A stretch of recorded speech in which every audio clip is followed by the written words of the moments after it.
si Pagong at ang Matsing. Sina Pagong at Matsing ay matalik na magkaibigan. Mabait at matulungin si Pagong. Subalit si Matsing ay tuso at palabiro. Isang araw, binigyan sila ni Aling Muning ng malaking isda. Pagong, Matsing, ito kainin nyo. Isda pang merienda. Wow! Salamat, Aling Muning. Walang anuman. O sige, alis na ako. Pakabusog kayo. Matsing, kainin na natin ito. Parang nangangamoy panis yan, Pagong. Titikman ko para masiguradong ito'y mabuti pa bago mo ito makain. Oh, ito. Sinimulang tikman ni Matsing ang isda. Sa kakatikim nito, naubos niya ang isda. Pasensya ka na, kaibigang Pagong. Napasarap ang kain ko. Wala nang natira. Dahil sa likas na mabait at pasensyoso si Pagong, hindi na siya nakipagtalo sa kaibigan. Sa kanilang paglilibot sa kagubatan, nakakita si Pagong ng isang puno ng saging. Wow! Makagandang puno ng saging iyan, Matsing. Tingnan mo. Tama ka, Pagong. Gusto ko itong itanim sa aking bakuran para pag nagkabunga ay makakain natin ito. Ako rin. Gusto ko ang punong yan, Pagong. Akin na lang yan. Hatiin na lang natin ito, Matsing. Sa parteng itaas yung akin, yung may maraming dahon na. Ayoko na magpatubo ng dahon. Kakapagod maghantay. Sige, yung natirang sa ibabang bahagi na lang ang sa akin. Pagsisikapan ko na lang itong patubuin. Mag-aantay ka ng matagal niyan, Pagong. Di bale, sanay ka naman sa mabagal o maghantay.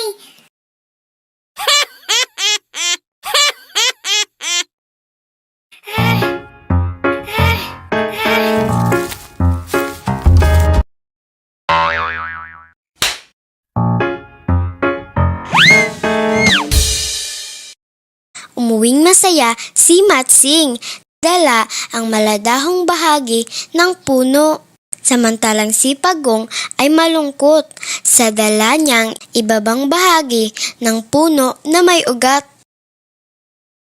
Habang nagtatanim si Pagong ng kanyang halaman, biglang dumating si Tamaraw. Anong ginagawa mo, Pagong? Tinatanim ko itong ibabang bahagi ng puno ng saging na may ugat. Ba't ka nakabusangot, Pagong? Kasi yung ibabang bahagi ang napunta sa akin, samantalang kay Matsing ay ang maladahong itaas na bahagi ng puno. Huwag kang mag-alala, Pagong. Mas tutubo ang sayo dahil may ugat ito. Alagaan mo lang ng mabuti at ito ay sisigla. Talaga ba? Salamat, Tamaraw. Inaalagaan ni Pagong ang kanyang halaman. Araw-araw niyang dinidiligan ito. Ganoon din ang ginawa ni Matsing. Subalit, makalipas ang ilang araw, nalanta ang tanim ni Matsing. Bakit nagkaganito ang halaman ko? Si Pagong naman ay natuwa nang makita ang umuusbong na dahon sa kanyang halaman. Lalo nitong inalagaan ang tanim hanggang sa namunga ito ng hitik na hitik. Nainggit si Matsing nang makita ang bunga ng saging sa halaman ni Pagong. Buti pa ang sayo nagkabunga. Paano nangyari yan? Ang sa akin ay nalanta at natuyo. Inalagaan ko kasi ng mabuti. Sabi ni Tamaraw, talagang tutubo ang halaman kapag ito ay may ugat. Ganun pala. Sige, kainin na natin ang bunga, kaibigang Pagong. Mukhang hinog na ito at masarap. Sige, ngunit hindi ako makaakyat, kaibigang Matsing. Masyadong mataas ang puno. Hindi ko maabot ang bunga. Ako na lang aakyat, kaibigan, at ilalaglag ko na lang ang bunga. sa'yo. Aba, sige, kaibigan, salamat.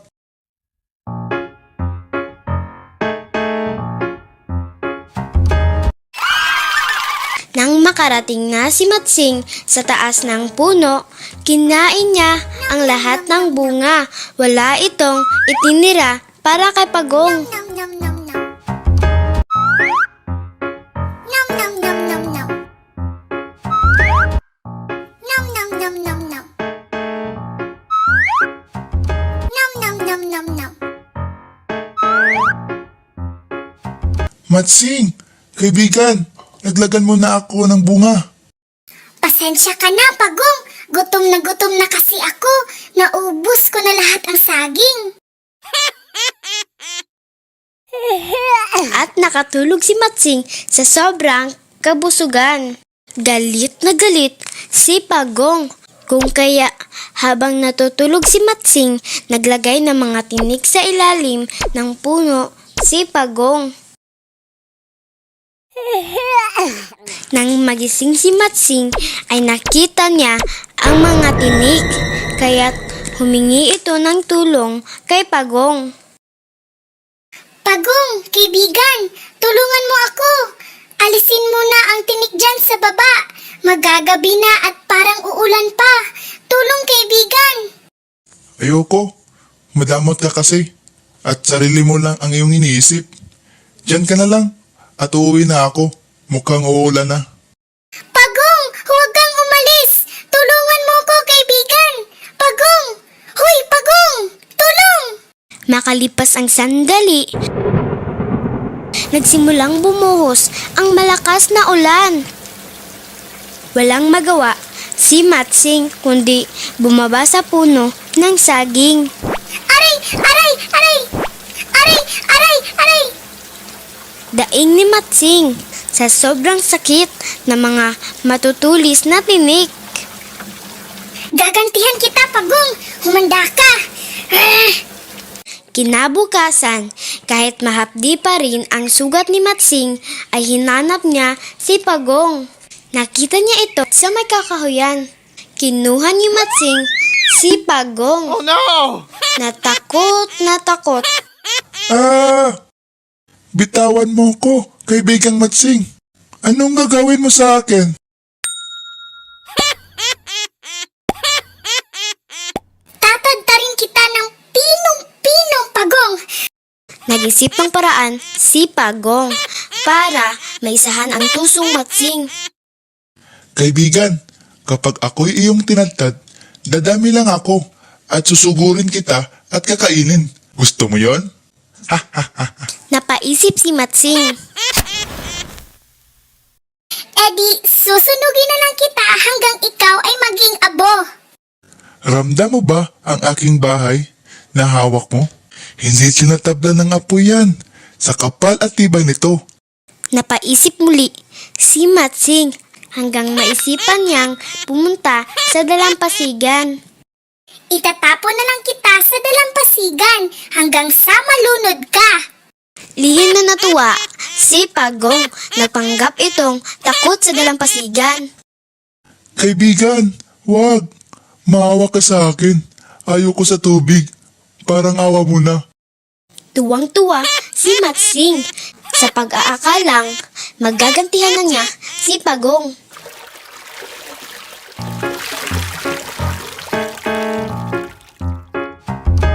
Todo lakas na inihagis ni Matsing si Pagong. Naggalit ito nang makitang marunong lumangoy si Pagong. Ang bilis-bilis ng pagkilos nito sa tubig. Naisahan din kita, Matsing. Gustong gusto ko talagang lumalangoy sa dalampasigan.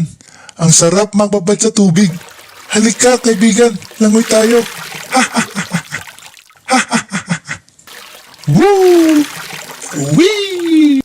Malungkot na umuwi si Matsing. Naramdaman niya kung paano masaktan kapag naloloko ng kaibigan. Mula noon, nagbago na si Matsing.